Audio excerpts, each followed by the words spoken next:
befolkningen. Byder Diana Ali hjertelig velkommen på scenen.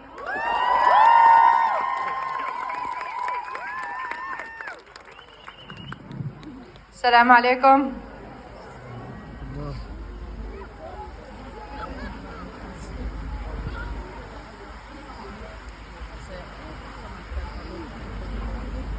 Her står vi igen i dag, efter mere end 1 år og 40 dage. 406 dage med nådesløse brutaliteter og konstante bombardementer. Der er ikke flere ord til at beskrive de rædsler, vi er vidner til. Send direkte til vores telefoner, mens vi scroller igennem den ene forfærdelige video efter den anden. Vi må aldrig blive vant til de her brutaliteter. Det er og vil aldrig være normalt at se børn sprunget i stumper og stykker, og være vidner til, at vores mænd og kvinder bliver massakreret og brændt levende i deres telte. Mens det såkaldte frie Vesten aktivt er medvirkende i folkedrabet. Flere vestlige lande, herunder Danmark, har ikke bare det seneste år, men har i 76 år vist sin utvetydige støtte til denne folkemorderiske, blodige, illegitime besættelse. Og så kommer spørgsmålet. Hvorfor er det egentlig, at Vesten og Danmark støtter dette folkedrab? Hvorfor forsyner de besættelsen med våben? Og hvordan kan de fortsat finansiere besættelsen? Det gør de, fordi den zionistiske besættelse er et vestligt projekt, som de har skabt, støttet og forsynet siden dens etablering i 1948.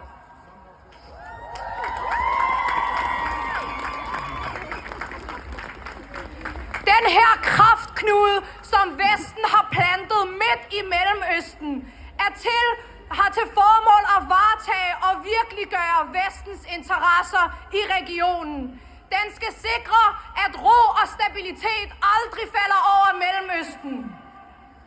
For historien har bevidnet, at når der er stabilitet i Mellemøsten, så vil der banes vej for reel civilisation, retfærdighed og både økonomisk og videnskabelig opblomstring.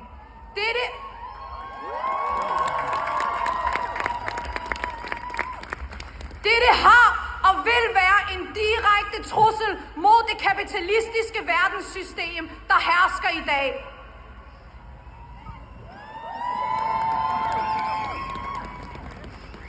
Et system, hvis eksistens er baseret på kolonisering, udnyttelse og plyndring af ressourcer. Og det er netop derfor, vi ser, at de internationale love og organisationer, som ellers bør sikre fred i verden, ikke træder i kraft. De træder kun i kraft for Vesten, aldrig for resten.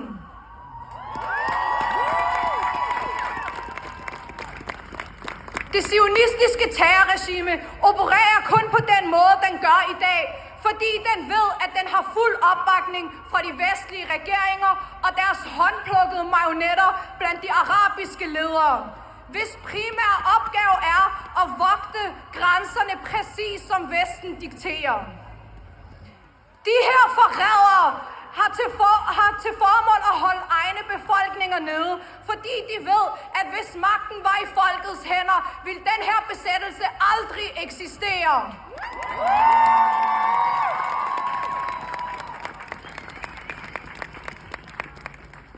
Vesten har vist med al tydelighed, at de vil gå til ekstremer for at beskytte dette terrorregime. De vil trampe over samtlige af egne påståede værdier og friheder. Men i dag er alt afsløret. De har forsøgt at skabe et skræmmebillede af islam, som skal tjene deres narrativ om, at muslimer er terrorister. Ideen om, at islam ikke kan associeres med fred eller menneskelighed, er selv samme grund til, at de kan og har udført terror mod muslimer i årtier.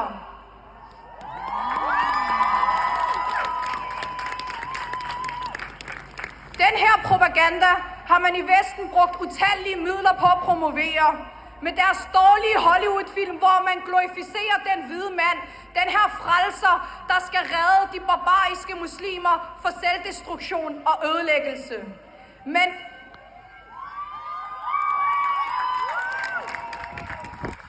Men i dag er det klart for alle, hvem der invaderer, hvem der koloniserer, hvem der besætter og stjæler, og som har gjort løgn og bedrag til deres levebrød.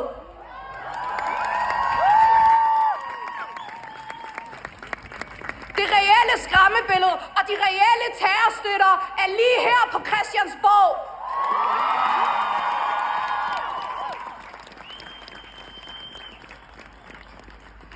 Det er fuldstændig skamløst, at verdensledere taler om humanitær hjælp til Gaza, som om det, der sker, er en naturkatastrofe. Alt imens de selv samme ledere sender våben, der er til for at slagte civilbefolkningen. Alt det her, det er blot propaganda. Det er et kynisk show for at fremstille sig selv som humanitære, når de virkelig bidrager direkte til folkemordet. Hvad siger det her egentlig om deres menneskelighed? At det er acceptabelt, så længe ofrene bliver dræbt med maven fuld? At det er acceptabelt og fint, så længe de brændes i telte, som er sendt fra selv samme nation? Hvilken form for verden er det her?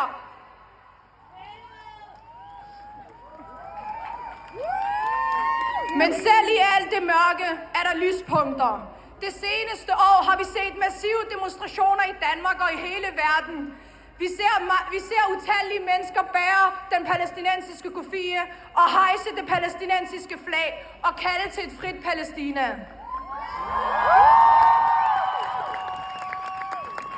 Det er også vigtigt, men vi skal huske, at det skal kobles med politisk oplysning. Vores kamp skal ikke være baseret på følelser. At have de rette følelser uden handling er ikke nok. Vi skal handle, og vi skal organisere os.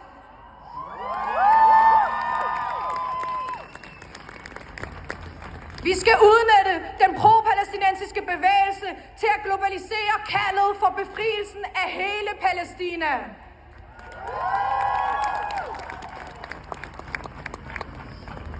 Vi står overfor en kynisk og brutal virkelighed, hvor retsforfølgelse og falske anklager om antisemitisme og terrorstøtte bliver brugt til ét formål: at skræmme os for at kræve den eneste løsning, der virkelig kan skabe retfærdighed. Hvordan kan det være, at dem, der har besat vores lande, dem, der har myrdet vores børn, skal diktere, hvad vi må ytre og hvilke løsninger vi må kalde til?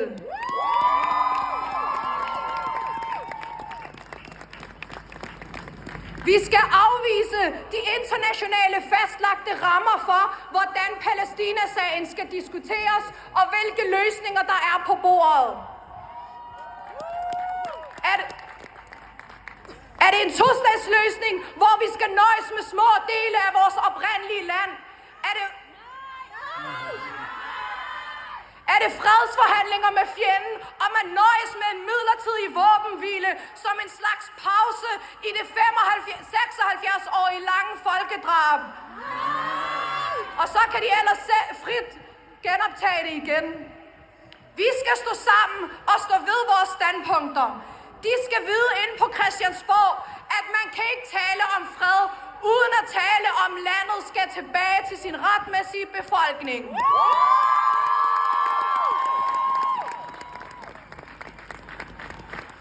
Der vil ikke være noget fred, før den her zionistiske besættelse er totalt ophørt. Og det er blevet tydeligt for enhver at se, at det kun kan gå for langsomt. Der skal ikke være noget 48, der skal ikke være noget 67, men et frit Palæstina fra floden til havet.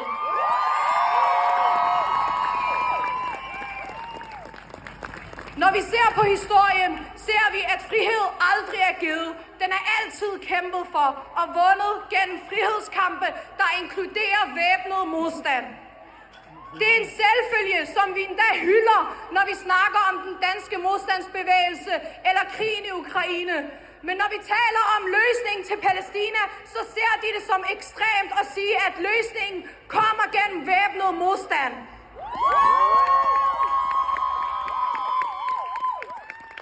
De finder det ikke ekstremt, at de vælter bomber ned over hospitaler, telte, skoler og myrder over tusinder af palæstinensere.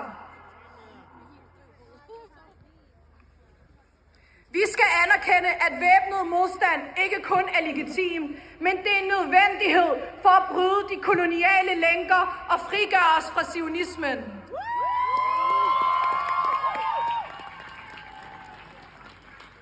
Håbløshed er præcis, hvad de ønsker fra os. At vi sætter os ned og ser passivt til.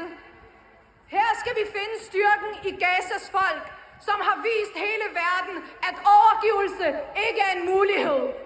Lad deres styrke blive vores styrke, og deres kamp blive vores kamp. Tak. Salam alaikum.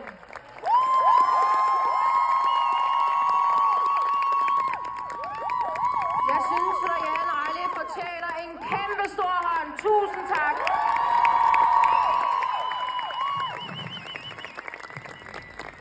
From the river to the sea. From the river to the sea. Meget højere endnu. Man får varmen af at råbe, tro mig.